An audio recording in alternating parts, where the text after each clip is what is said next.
Estamos de volta para mais um episódio da terceira temporada de Tokenization, um bate-papo sobre negócios e tokens. Eu sou Rodrigo de Almeida, CEO do Grupo Index e fundador da MapForest e Forest Token. Eu sou o Fernando Stricker, sócio da SHLO Advogados e cofundador da Forest Token. Tudo bem, hein, Fernando? Tudo bem, e você, Rodrigo? Tudo ótimo. Bom, me diz aí, hoje nós vamos falar sobre o quê? Hoje nós vamos falar de um projeto que está em todos os outros podcasts e YouTubes aí que falam de cripto, que é o projeto chamado WorldCoin. E esse é um projeto que ele envolve, para quem não sabe, o escaneamento da íris do olho humano para conseguir fazer uma diferenciação entre quem é humano e quem é robô. A gente vai abordar um pouquinho por que isso veio à tona, por que isso é importante e por que também tem recebido críticas. Perfeito, perfeito. Hoje eu vou ter uma dificuldade forte por causa do meu aparelho para falar WorldCoin. Meu aparelho vai me dificultar. Mas vamos entender um pouquinho melhor, tá? A primeira coisa que eu quero, para a gente poder colocar esse assunto, né? A gente está falando é o assunto do momento, como você trouxe aqui. Mas eu quero que a gente leve isso para a gente poder, de alguma maneira, levar para o nosso empreendedor e entender algumas dessas questões, né? O que é esse projeto? Vamos lá, vamos tentar mostrar um pouco mais por quê, e aí a gente pode entrar para ver esse universo, né, da tokenização, o universo Web3 que está chegando cada vez, está mais realidade, né, do que antes. Como que funciona esse projeto, então? Qual que era a ideia aí, que parece ser bacana, mas também tem alguns problemas? Quando a gente fala em projetos em blockchain, a gente já falou bastante aqui, a gente distanciou sempre a questão de uma mera moeda digital, né? Tem projetos, tem business que ficam ancorados em blockchain e eles exigem uma pré-condição de saber quem está de um lado e quem está do outro. E projetos criptos descentralizados, que a gente não abordou muito aqui, a gente chama das DEX, né? Que são, por exemplo, as Decentralized Exchanges, que são as corretoras descentralizadas, elas têm essa dificuldade de você saber quem está de um lado e quem está do outro, justamente porque você não tem uma das grandes regras de governança e também uma das bases dos ordenamentos jurídicos, que é saber que pessoa está ali, que CPF está ali, que CNPJ está ali. E é o processo de Know Your Client, o KYC. Então, somando a isso, e não só por conta desse contexto de você necessitar saber quem está de um lado e quem está do outro para fazer uma transação, enviar um token, enviar dinheiro, comprar um imóvel, enfim, fazer qualquer espécie de transação, você tem uma necessidade de proteção e privacidade de dados. Então, o WorldCoin veio aí pelo CEO do ChatGPT e outros fundadores com uma alternativa e um mote, digamos assim, uma missão de você não precisar fazer um KYC tradicional. Eu não preciso dar meu nome, meu e-mail, meu telefone, e eu vou fazer um scanner da minha íris, e com esse scan da minha íris, eu consigo validar que eu sou um ser humano, e por ela ser única, eu tenho essa biometria, digamos, que vai validar que eu que estou fazendo essa transação. Então, basicamente, quando você abre o teu iPhone e tem o Face ID, você não precisa salvar a tua senha, você não precisa pôr ali, você não precisa mais memorizar, você resolve o problema disso. Mas, por outro lado, você tem os teus dados faciais, que isso é considerado dado pessoal, né? Dado pessoal não é só seu nome, seu endereço, também a sua forma física, sua íris é dado pessoal, sua voz é um dado pessoal. E se isso é um dado pessoal, você tem que respeitar a legislação da LGPD. E você tem a legislação brasileira, você tem a legislação europeia, que é GDPR, e assim por diante. Então, assim, se esse projeto veio para proteger dados pessoais, então qual que é o risco, né? Que é o que grandes pessoas e grandes players do mercado, inclusive o Vitalik Buterin lá da Ethereum criticou. Por que isso é ruim? Por que isso ficou questionado? Pois bem, então a gente tem ali Mas espera lá, vamos fazer ele entender de uma forma geral. A ideia do pessoal, quando criou um projeto onde eles querem centralizar e ter a íris de todo mundo, coletando essas íris para que, com base nisso, criasse-se uma forma de identificação global, vamos pensar Eles assim. chamam de World ID. Então, você teria uma identidade digital mundial. Perfeito. Mas, uma pergunta que aqui não quer calar é... Ok, beleza. Agora, a partir de agora, eu entro simplesmente com os dados, com a minha íris. Em qualquer coisa, não preciso dizer que é o Rodrigo, não preciso dizer quem é. Porém, quem valida que eu sou o Rodrigo vai ser essa instituição mundial. Neste caso, eu preciso, para fazer lá, para dizer quem é o Rodrigo, quando eu fizer meu cadastro original, eu não preciso dar todos os meus dados para, a partir disso, ele guardar esses dados e me dar o hash que ele vai criar, o código que ele vai criar para a minha íris? Não, nesse caso não. Então, nesse projeto, ele não funcionaria como um... Vamos supor, eu vou fazer uma identidade, né, um RG. Aí eu vou lá e tenho que levar todos os meus dados para sair aquele RG. Nesse caso, ele só vai autenticar a tua íris e como ela é única, você garante, então, primeiro, que aquele olho, aquela íris é um ser humano, porque a gente tem o problema dos robôs, que a gente já vai falar. E segundo, que não existe outra íris igual. Então, eu não tenho outra pessoa que vá transacionar sobre aquela identidade. Então, assim, eu ignoro todos os outros dados que são exigidos nos KYCs. Então, isso é um problema, porque eu tenho regulamentações que exigem. E a segunda dúvida que era, tá, mas a empresa então mantém esses dados, mantém as íris, ela é toda descentralizada, então protocolo aberto, open source, a ideia é não ter uma centralização e usar a blockchain para isso.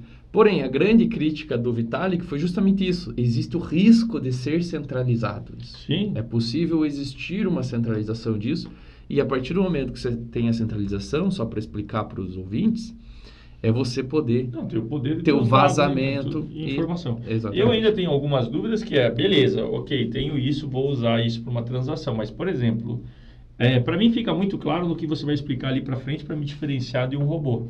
Mas, de qualquer maneira, eu preciso dizer, eu não sou um robô, legal, mas quem é você? Essa dor, Rodrigo, ela não é resolvida com esse projeto. Ele não pretende resolver isso. Uhum. Ele pretende resolver uma questão de, por exemplo, eu preciso passar... E é justamente um problema para o direito, um problema para a responsabilidade civil, penal que a gente tem. Hoje, todas as leis dos países apontam para um culpado quando tem um acidente de trânsito, certo? Sim. A gente chama de responsabilidade civil. Se alguém é morto ali, se alguém falece ali, você tem que responsabilizar alguém. Então, o direito, ele sempre busca esse alguém de carne e osso, né? Uhum. No digital, a gente está tendo uma camada agora de inteligência artificial e de robôs que vão lá e fazem postagens, fazem contas falsas, vão fazendo, transações até, que em cripto você poderia ter alguns robôs fazendo transações para você, e que ali não tem um ser humano. Então, quando você entra no direito, e é para esse campo que eu queria trazer a discussão, você tem uma tela azul. O direito não consegue interpretar pelo seguinte: quando você tem de A para B uma transação e é um ato humano, você tem ali o que a gente chama de ato jurídico, né? Sim.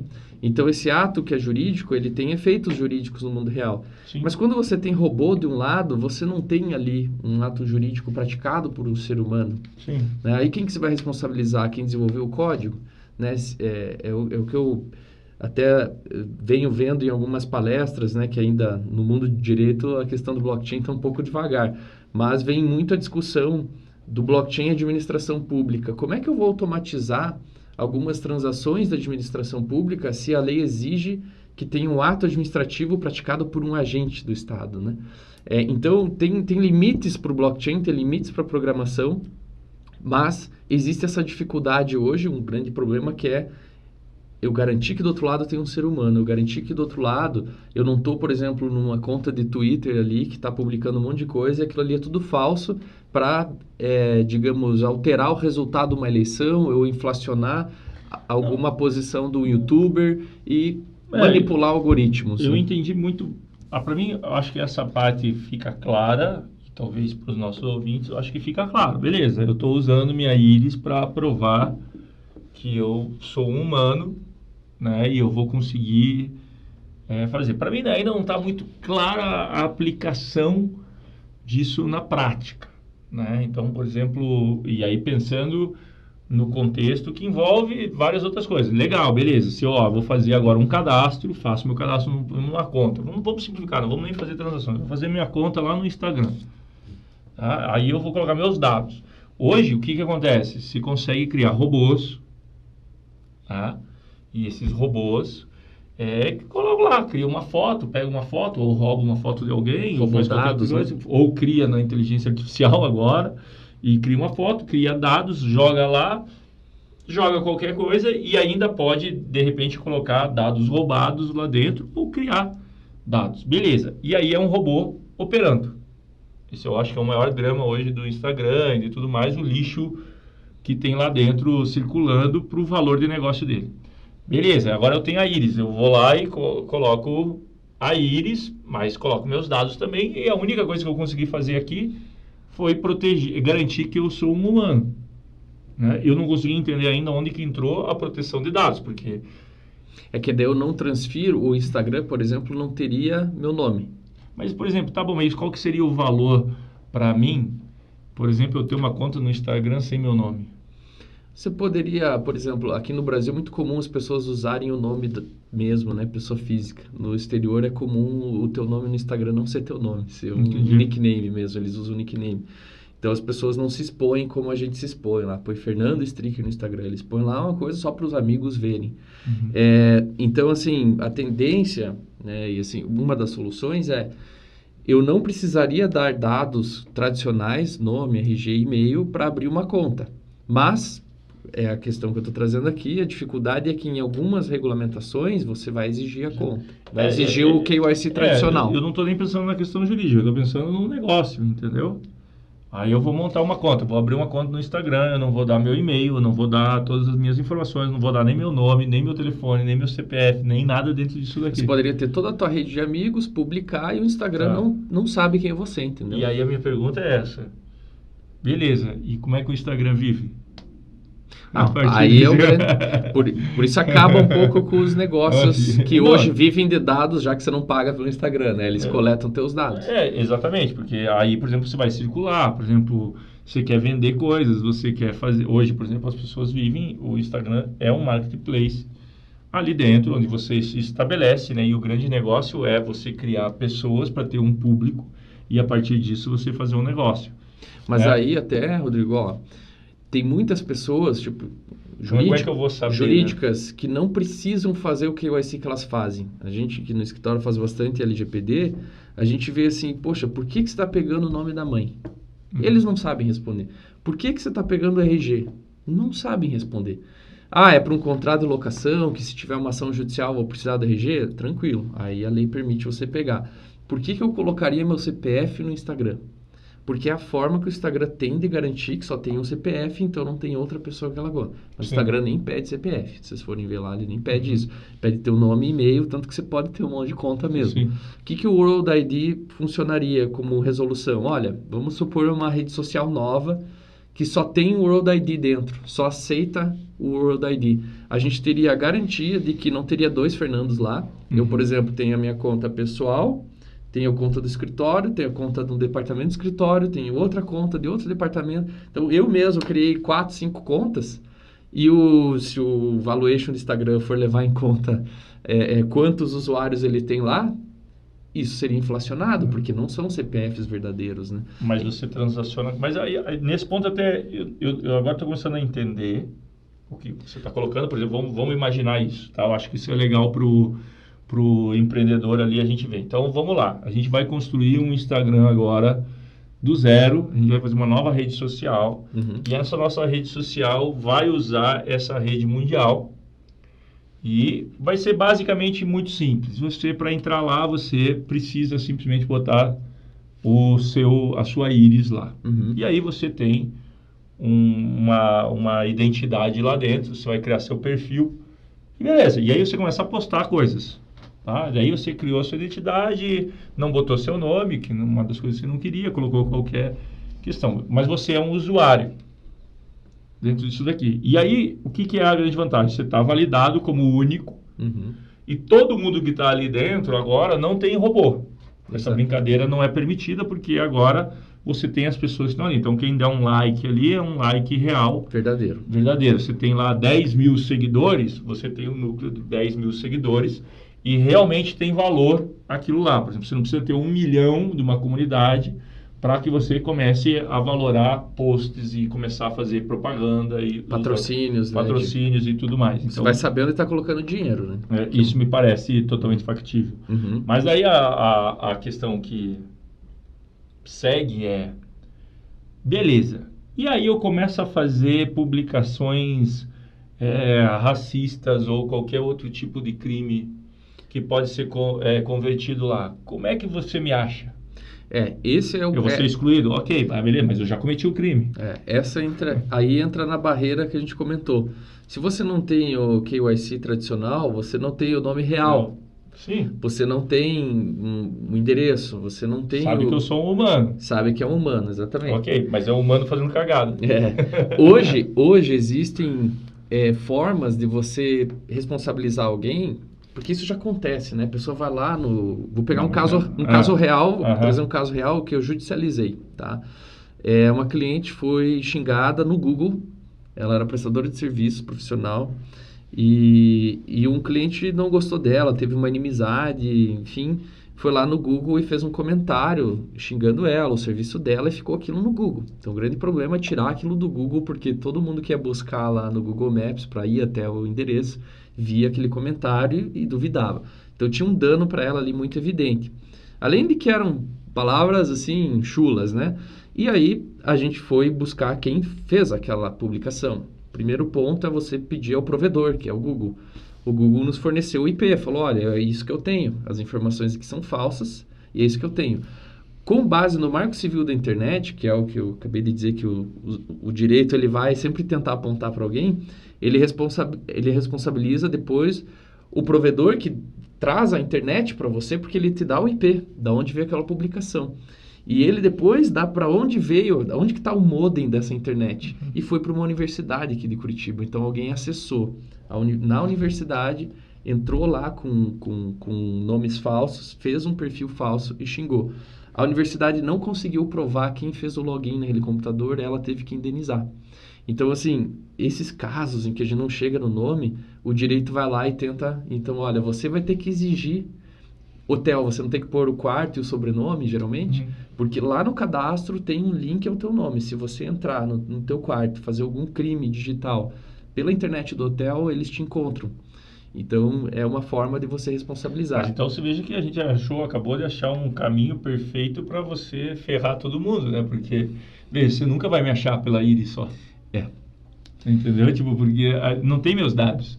No mundo real, na vida real, no não vai encontrar. Nesse formato, você vai me achar, você vai achar um IP. Se eu fizer exatamente o movimento que já foi feito ali, agora eu consigo me esconder muito mais. Porque agora eu posso simplesmente acessar qualquer lugar. É uma íris que acessou de um humano, mas quem vai pagar vai ser a pessoa lá dentro do processo. E né? sabe qual que é a origem do projeto? É bancarizar todo mundo. Era para gerar uma democratização ao acesso ao mercado financeiro de pessoas que não têm documento. Sim. Lá, sei lá, no interior da África, no interior do Brasil, sei lá, também tem muitos casos, né, de pessoas que não têm documento, não tem RG, não sabe a data que nasceu, né? E aí essa pessoa sem documento não tem acesso a dinheiro, a transações. Então, por que não criar uma identidade mundial pela íris em que eu consigo transacionar? Mas barra no jurídico. Isso, vai barrar nisso e vai barrar na questão... E claro, até agora fiquei bem interessado e acho que vale todo mundo até aprofundar um pouco mais para entender.